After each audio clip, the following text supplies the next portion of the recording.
ಕನ್ನಡ ನಾಡು, ಇದು ಕನ್ನಡಿಗರ ನಾಡಿ ಮಿಡಿತ. ಸಿಡಿಬಂಡಿ ರಥೋತ್ಸವ ಮಾರ್ಚ್ 11ಗೆ ನಿನ್ನೆ ನಾವು DC ಅವರೆಲ್ಲ ಅದರ ಮೀಟಿಂಗ್ ಮಾಡಿದ್ವಿ.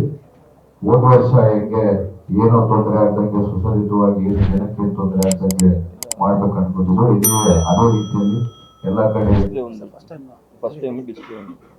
ಕಡೆ ನಾವು ಲೈಟಿಂಗ್ಸ್ ಲಾಸ್ಟ್ ಟೈಮ್ ಏನು ಊರು ತುಂಬ ಏನ್ ಮಾಡ್ಕೊಂಡಿದ್ವಿ ಅದೇ ರೀತಿಯಲ್ಲಿ ನಮ್ಮ ಊರು ಹಬ್ಬ ಇದ್ದಂಗಿದ್ದು ಸಿಡಿಬಂಡಿ ರಥೋತ್ಸವ ಅದೇ ರೀತಿಯಲ್ಲಿ ಮಾಡ್ತಿದ್ವಿ.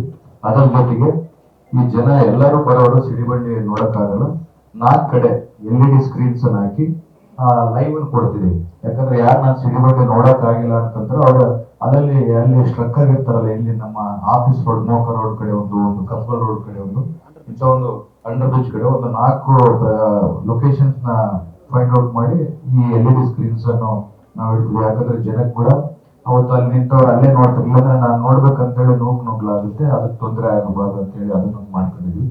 ಅದರ ಜೊತೆಗೆ ಏನು ಊಟದ ವ್ಯವಸ್ಥೆ ಮತ್ತೆ ನೀರಿನ ವ್ಯವಸ್ಥೆ, ಅಲ್ಲಿ ಪೊಲೀಸರು ಯಾವ ರೀತಿಯಲ್ಲಿ ಜನಕ್ಕೆ ತೊಂದರೆ ಆಗದಂಗೆ ಏನ್ ಮಾಡ್ಬೇಕು ಅನ್ನೋದು ನಿನ್ನೆ ಈ ಧರ್ಮಕರ್ತರು ಬಂದಿದ್ರು. ಮತ್ತೆ ಆ ಸಿಡಿಬಂಡಿನ ಯಾರು ನಡ್ಸ್ಕೊಂಡು ಹೋಗ್ತಾರೋ ಆ ಸಮಾಜದವರು ಎಲ್ಲರೂ ಬಂದಿದ್ರು.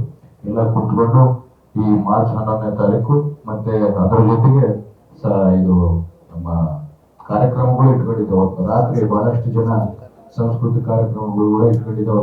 ರಾತ್ರಿ ಬಹಳಷ್ಟು ಜನ ಬಂದು ಅಲ್ಲೇ ಮಲಗಿರ್ತಾರಲ್ಲ, ಅವ್ರಿಗೆಲ್ಲ ಒಂದು ಎಂಟರ್ಟೈನ್ಮೆಂಟ್ ಇರ್ಬೇಕಂತೇಳಿ ಒಂದು ಡಿವೋಷನಲ್ ಸಾಂಗ್ಸ್ ಇಂಥವೆಲ್ಲ ಮಾಡ್ಕೋಬೇಕಂತೇಳಿ ನಿನ್ನ ಎಲ್ಲರಿಗೂ ಅವ್ರಿಗೆ ಎಲ್ಲರಿಗೂ ನಾವು ಇಂಟಿಮೇಷನ್ ಮಾಡಿದ್ವಿ. ಅದನ್ನ ಎಲ್ಲರೂ ಸೇರಿ ಒಂದು ಕಾರ್ಯಕ್ರಮವನ್ನು ನಾವು ಅದ್ದೂರಿಯಾಗಿ ಮಾಡ್ಕೊಳ್ಳೋಣ ಅಂತ ಹೇಳಿ ಲಾಸ್ಟ್ ಟೈಮ್ ನಾವೇನು ಈಗ ಗುಡಿಯಿಂದ SP ಸರ್ಕಲ್ ವರೆಗೆ ಮತ್ತೆ ಇಲ್ಲಿಂದ ಅಂಡರ್ ಪಾಸ್ ವರೆಗೆ ಮತ್ತೆ ಮೋಕ ರೋಡ್ ವರೆಗೆ ಲಾಸ್ಟ್ ಟೈಮ್ ಏನ್ ನಾವು ಲೈಟಿಂಗ್ಸ್ ಅನ್ನು ಮಾಡ್ತಿದ್ವು ಅದೇ ರೀತಿಯಲ್ಲಿ ಇನ್ನ ಹೆಚ್ಚು ಮಟ್ಟದಲ್ಲಿ ನಾವು ಒಂದು 2-3 ಲೈಟಿಂಗ್ ಮಾಡೋರನ್ನ ಕರೆದ್ವಿ. ಯಾವ್ದು ನಮ್ಗೆ ಡಿಸೈನ್ಸ್ ಇಷ್ಟ ಆಗುತ್ತೋ, ನಾವು ಖರ್ಚು ಜಾಸ್ತಿ ಆದ್ರೂ ಪರವಾಗಿಲ್ಲ, ಯಾಕಂದ್ರೆ ನಮ್ಮ ಗುಡಿಗೆ ಆದಾಯ ಇದೆ, ಅದನ್ನ ಖರ್ಚು ಮಾಡೋಣ ಅಂತ ಹೇಳಿ DC ಅವರು ನಾವೆಲ್ಲ ಡಿಸೈಡ್ ಮಾಡಿದ್ವಿ, ಅದು ಮಾಡ್ತೀವಿ. ನೀವಿನ್ನು ಕನ್ನಡ ನಾಡು ವಾಹಿನಿಯನ್ನ ಸಬ್ಸ್ಕ್ರೈಬ್ ಮಾಡಿಕೊಂಡಿಲ್ವಾ? ಈಗಲೇ ಸಬ್ಸ್ಕ್ರೈಬ್ ಮಾಡಿ, ಬೆಲ್ ಐಕಾನ್ ಅನ್ನ ಒತ್ತಿ ನೋಟಿಫಿಕೇಶನ್ಗಳನ್ನ ಪಡೆಯಿರಿ.